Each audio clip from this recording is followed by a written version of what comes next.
Mega TV நேயர்களுக்கு வணக்கம். பெண்கள்.com நிகழ்ச்சியில் சுபகிரகம் பகுதியில் அனைவரையும் சந்திக்கிறதுல மிகவும் மகிழ்ச்சி. இன்றைக்கி நம்ம இந்த வாரம் வெள்ளிக்கிழமை அன்னைக்கு கொண்டாடக்கூடிய வரலட்சுமி நோன்பு. இந்த வரலட்சுமி நோன்பு எவ்வளோ விசேஷம் அப்படின்னு பார்த்திங்கன்னா, மகாலட்சுமியே நம்ம வீட்டுக்கு வரப்போகிறாங்க. இதை தான் நாம் இந்த வெள்ளிக்கிழமை கொண்டாட போகிறோம். ஸோ இதுக்கு இந்த வரலட்சுமி நோன்பு பொதுவாக இதை பாரம்பரியமாக கொண்டாடுறவங்க கொண்டாடிட்டு இருப்பாங்க. புதுசாக நான் பண்ணலாமா அப்படிங்கிறவங்களுக்கு ஒரு சின்ன அட்வைஸ் என்ன அப்படின்னா, ஏற்கனவே பல வருடங்களாக இந்த வரலட்சுமி நோன்பு வச்சு கும்பிட்ருப்பாங்க இல்லைங்களா, அந்த மாதிரி ஒரு பெரியவங்களை உங்கள் வீட்டில் நீங்கள் பூஜை பண்ண சொல்லி நோன்பு எடுக்கிறது தான் சாஸ்திரோத்தமாக ரொம்ப நல்லது. ஸோ இது முதல்ல வியாழக்கிழமை சாயங்காலம் என்ன பண்ணணும் அப்படிங்கிறத பார்க்கலாம். 20ஆம் தேதி ஆகஸ்ட் மாதம் 20ஆம் தேதி வியாழக்கிழமை அன்னைக்கு சாயங்காலமே நம்ம சுவாமியை அலங்காரம் பண்ணுறது அப்படிங்கிறது. ஸோ இந்த வரலட்சுமி நோன்புக்கு ரொம்ப முக்கியம் ஃபஸ்ட்டு அம்பாளை அலங்காரம் பண்ணுறது. இதற்கு ஃபஸ்ட்டு நம்ம கலச ஸ்தாபனம்னு சொல்கிறோம். உங்கள் வீட்டில் வெள்ளி சொம்போ அல்லது பித்தளை சொம்போ அல்லது காப்பரோ இல்லை ஒரு சின்ன குடம் மாதிரி கூட நீங்கள் எடுத்துக்கலாம். அதில் நல்லா அதை நல்லா தேய்ச்சி அலம்பிட்டு அதில் ஃப்ரெஷ்ஷாக வாட்டர் பிடிங்க. அந்த தண்ணி சுத்தமான தண்ணியாக இருக்கணும். அதில் ஒரு ஏலக்காய், ஒரு கிராம்பு, கொஞ்சோண்டு பச்சைக்கற்பூரம், அதுக்கப்புறம் துளியோண்டு ஜவ்வாது இதெல்லாம் போட்டு கஸ்தூரி மஞ்சள் இதெல்லாம் போட்டு சும்மா அப்படி கமகமான்னு வச்சுக்கணும் அந்த தண்ணியை. அந்த குடத்தை ஒரு அழகான பாவாடை மாதிரி ஒரு நூல் அதனுடைய வாயில் அந்த நூலை கட்டி அழகாக ஒரு பாவாடை பண்ணிக்கோங்க. அந்த குடத்தோடைய வாய் இருக்கு இல்லையா, வாய் பகுதிக்கு மேலே தேங்காவை வைக்கணும். நல்ல ஒரு பெரிய தேங்காய் வாங்கிக்கோங்க. நல்லா அது அழகாக நார குடுமி இருக்கணும். அந்த குடுமி கண்டிப்பாக இருக்கணும். நல்லா அழகாக அந்த தேங்காயில் சூப்பராக மஞ்சள் தடவுங்க. நல்லா மஞ்சள் தடவி காய விட்டுருங்க.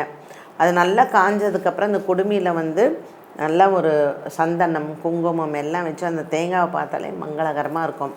இந்த வரலட்சுமி முகம் இருக்கு இல்லையா, நமக்கு மகாலட்சுமியினுடைய முகம் இருக்கும். அந்த முகத்தை அந்த குடுமியில் நம்ம அப்படியே ஒரு கிளிப்பு மாதிரி கொடுத்துருப்பாங்க. அது அப்படி சொருகுனீங்கன்னா அந்த முகம் பளிச்சுன்னு அப்படியே உட்காந்துருக்கும். இப்போ நம்ம இந்த கடைங்கள்லாம் இந்த வரலட்சுமி நமக்குனே ஜடையெல்லாம் விற்பாங்க.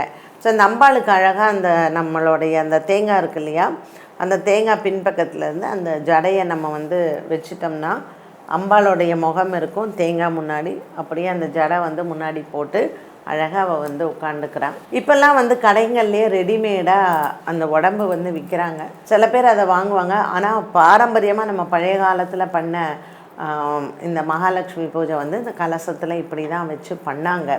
அதனால் நீங்களும் அதையே ஃபாலோ பண்ணலாம். அதுக்கப்புறம் நம்ம புஷ்பத்தால் அலங்காரம் பண்ணுறது. அதே மாதிரி நம்மள்கிட்ட இருக்கக்கூடிய நகைகள் எல்லாம் போட்டு இப்போ அம்பாளை அலங்காரம் பண்ணிட்டோம். இந்த அம்பாளை அலங்காரம் பண்ணதை நம்ம அந்த நம்ம வீட்டில் ஒரு மாடத்தில் வைக்கிறோம் இல்லையா. ஸோ வியாழக்கிழமை சாயந்தரம் நல்லா அழகாக பச்சரிசி மாவில் இழகோலம் போட்டு அந்த ஒரு மணப்பலகா போட்டு மணப்பலகாலேயும் நல்லா கோலத்தை போட்டு அழகாக 2 பக்கம் கம்பியெல்லாம் கட்டி வாழை மரத்தை அந்த சின்னதாக விற்பாங்க. இந்த இத்தினோண்டு தான் இருக்கும். அழகாக அந்த 2 பக்கமும் வாழை மரத்தை கட்டி அழகாக ஒரு கூடாரம் பண்ணி அம்பாளை அங்கே உட்காத்தி வச்சிடணும். ஸோ இந்த அம்பாளை அலங்காரம் பண்ணிட்டோம் பார்த்திங்களா, அந்த உட்காத்தி வைக்கிறத என்ன பண்ணணும், வீட்டு வாசலில் இருந்து அம்பாளை அழிச்சின்னு வரணும். அப்போ இந்த நம்ம வீட்டில் நிறைய குட்டி பசங்க இருந்தாங்கன்னா அவங்களாம் அழகாக பட்டுப்பாவோட சட்டை போட்டுட்டு அம்பாளை ஒரு நல்ல மனையில் அந்த அம்பாளை உட்காத்தி வச்சு அந்த குடத்தை அந்த கலசந்தனியை குடத்தை எடுத்து அதில் வச்சு அம்பாளை அங்கேருந்து எடுத்துகிட்டு அந்த மனையில் வச்சுட்டிங்கன்னா அதுக்கப்புறம் எடுக்கக்கூடாது. ஸோ கலசத்தை ஸ்தாபனம் பண்ணியாச்சு. அதுக்கப்புறம் நீங்கள் அம்பாளுக்கு நெய்வேத்தியம் பண்ணணும். நீங்கள் மகாலட்சுமி அஷ்டோத்திரம் சொல்லி எல்லாம் என்ன பண்ணுறீங்களோ இது எல்லாத்தையும் பண்ணி நீங்கள் அம்பாளை அங்கே உட்காத்தி வச்சதுக்கப்புறம் பொங்கல் பண்ணுவாங்க. அன்றைக்கி நெய்வேத்தியம் பொங்கலும் கத்திரிக்காய் வெண்டைக்காய் போட்டு அந்த கொட்ஸ் எல்லாம் பண்ணி அம்பாளுக்கு நெய்வேத்தியம் அன்றைக்கி அதுதான் இருக்கும். உங்களுக்கு எதாவது பாயசம் பண்ணோன்னாலும் வியாழக்கிழமை சாயந்தரம் பண்ணலாம். இந்த வருடம் வியாழக்கிழமை அன்றைக்கி அஷ்டமி வருது.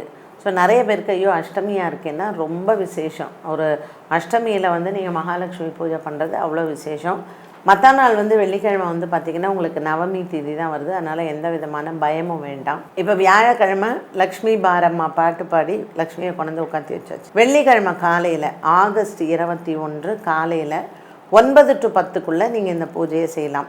ஸோ இதுக்கு என்னென்ன நெய்வேத்தியங்கள்லாம் வைப்பாங்க அப்படின்னு பார்த்தீங்கன்னா, இந்த வரலட்சுமி நோன்பு வந்து பொதுவாக பச்சரிசி இட்லி தான் வைப்பாங்க. ஏன்னா புழுங்கல் அரிசின்னா அதை நம்ம புழுக்கிடுறோம் இல்லையா, அது அந்த அளவுக்கு ஒரு சுவாமிக்கு வந்து அது உகந்ததல்ல அப்படிங்கிறதுனால பச்சரிசி ஊற வச்சு அரைச்சி அன்னைக்கு காலையிலேயே, அது மாவு புளிக்காது, ஆனால் ரொம்ப சாஃப்டாக இருக்கும் அந்த இட்லி, அதிரசம், வடை, அப்புறம் எலுமிச்சம்பழ சாதம், அதே மாதிரி பால் பாயாசம், கொழுக்கட்டை, இதெல்லாம் செஞ்சு நோன்புக்கு வந்து நெய்வேத்தியங்கள் ரெடி பண்ணி வச்சு நிறைய புஷ்பத்தால் அர்ச்சனை பண்ணுவாங்க. ஸோ இதில் வந்து உங்களுக்கு கனகதாரா ஸ்லோகம் சொல்லலாம், உங்களுக்கு என்ன மகாலட்சுமிக்கு உண்டான என்னென்ன ஸ்லோகம் உங்களுக்கு தெரியுமோ சொல்லலாம், சிறிய திருமடல் சொல்லலாம். ஸோ இது எல்லாமே சொல்லி அம்பாளை வந்து அர்ச்சனை பண்ணி ஆரத்தி எடுத்து நம்ம வந்து வீட்டுக்கு வர சுமங்கலி பெண்களுக்கு வெத்தலைப்பாக்கு கொடுக்கலாம்.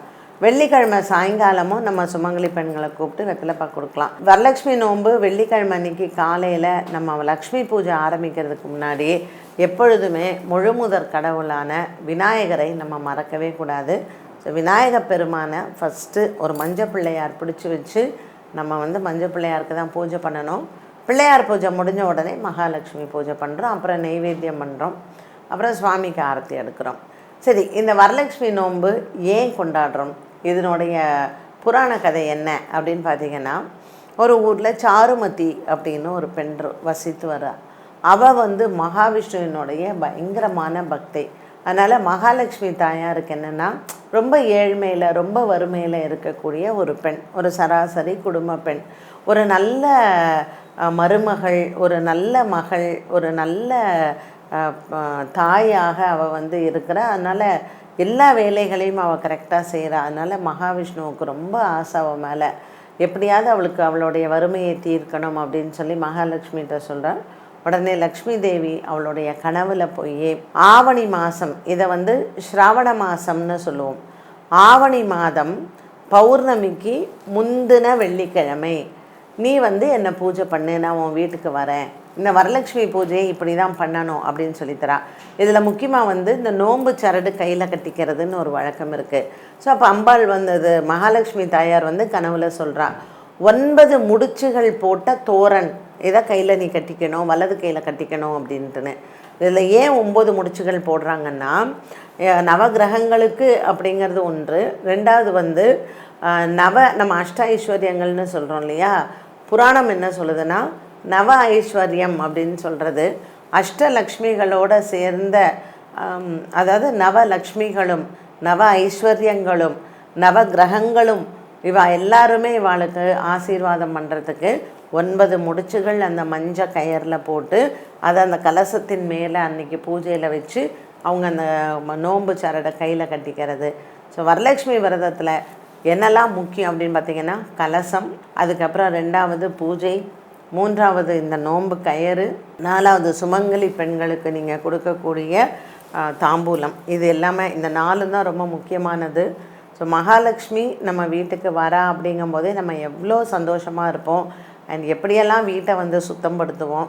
ஸோ இந்த ஆகஸ்ட் 20ஆம் தேதி வியாழக்கிழமை சாயங்காலம் மகாலட்சுமியை நீங்கள் வரவேற்று வெள்ளிக்கிழமை அன்று அவளுக்கு பூஜை செய்து, வெள்ளிக்கிழமை இரவு நம்ம பூஜையெல்லாம் முடிச்சுட்டு கலசத்தை வந்து யதாஸ்தானம் பண்ணிடலாம்.